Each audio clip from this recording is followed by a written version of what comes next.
بسم اللہ الرحمن الرحیم، السلام علیکم۔ درجہ چہارم، سبجیکٹ دینیات، سبق نمبر 21۔ سبق کا نام مکان۔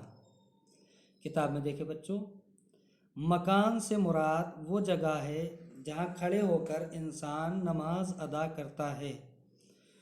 اس جگہ کے لیے پاک ہونے کی کوئی قید نہیں ہے، بلکہ نجس بھی ہو سکتی ہے، تب بھی آپ کی نماز ہو جائے گی، لیکن کب؟ یہ پوری شرط کے ساتھ، اس شرط کے ساتھ کہ جگہ کی تری بدن اور کپڑے تک نہ پہنچ جائے، مگر سجدے کی جگہ کا پاک ہونا بہرحال ضروری ہے۔ تین باتیں ہیں، تینوں سمجھنے جیسی ہیں۔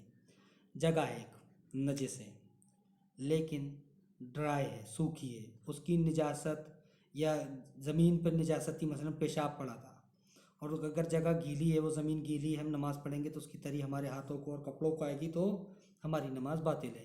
لیکن جگہ سوکھی ہے، ہمارے جسم پہ اس کی تری، اس کی نمی نہیں آئے گی تو ہماری نماز صحیح ہے۔ لیکن کب؟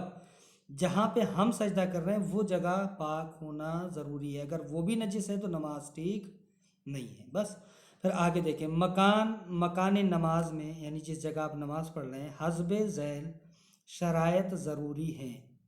کیا کیا ہے وہ؟ یعنی جہاں آپ نماز پڑھ رہے ہیں کچھ شرطیں وہاں پر ضروری ہیں۔ نمبر ایک، مباح اور جائز ہو، یعنی مباح ہو، غصبی نہ ہو، جائز ہو یعنی ناجائز نہ ہو، چھینی بھی نہ ہو، غلط پیسے سے لی بھی نہ ہو، یعنی یہ مراد ہے۔ یعنی مباح ہو، کسی سے چھینی نہ ہو، غصبی نہ ہو، اس نے اپنی مرضی سے بیچی، آپ نے لیے۔ جائز ہو کا مطلب کیا؟ مطلب کسی دوسرے کی زمین آپ کو بیچ دی، یا پھر آپ نے غلط پیسے سے خریدی ہے، تو جگہ جو خریدی وہ تو صحیح ہے، لیگل ہے، لیکن جو پیسہ اس جگہ کے خریدنے میں دیا وہ ناجائز تھا، ٹھیک۔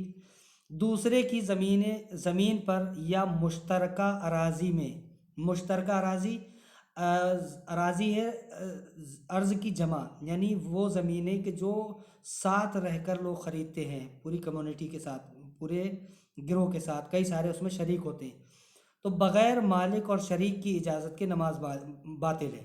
پہلی بات کیا کی؟ زمین کسی دوسرے کی زمین پر، یعنی ان کا مالک، اگر کسی اور کی زمین ہے تو مالک کی اجازت ضروری ہے، اور اگر مشترکہ اراضی ہے، بہت سارے پارٹنر ہیں، تو شریک کی اجازت کے بغیر نماز باطل ہے۔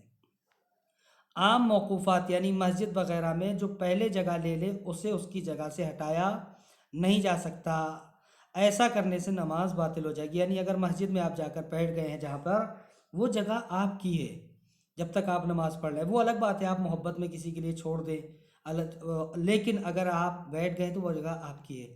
اسی طرح اگر کوئی اور بیٹھ گیا تو وہ جگہ اس کی ہے، لیکن اگر آپ نے اس کو زبردستی ہٹا کے اس جگہ پہ نماز پڑھی تو آپ کی نماز باطل ہے۔